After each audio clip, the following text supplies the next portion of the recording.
అమ్మా, పండు తెచ్చానమ్మా, పండు తెచ్చాను. ఏనైనా పండు తెచ్చినావా నాయనా? పండు అయితే 5 మంది సమానంగా కోసుకొని తినరు నాయనా, సమానంగా కోసుకొని తినరు. అయ్యో అత్తయ్య గారు, ఎంత మాట అన్నావండి! అయ్యో అవ్వా, తల్లి కుంతిదేవి, నీ నోటితో ఇంతలో మాట అన్నావమ్మా. ద్రౌపది లోపలికి వెళ్ళి ఏడుస్తుంది చూడు. ద్రౌపదిని పాంచాలి చేసావు కదమ్మా, నీ నోటితో పాంచాలి చేసావు కదమ్మా.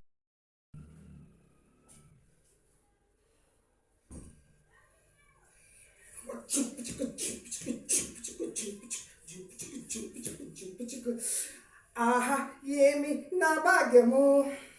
ఒకడు పొడుగుటోడు, ఇంకొకడు దుబ్బటోడు, ఇంకొకడు బక్కటోడు, ఇద్దరు పొట్టినాయళ్ళు.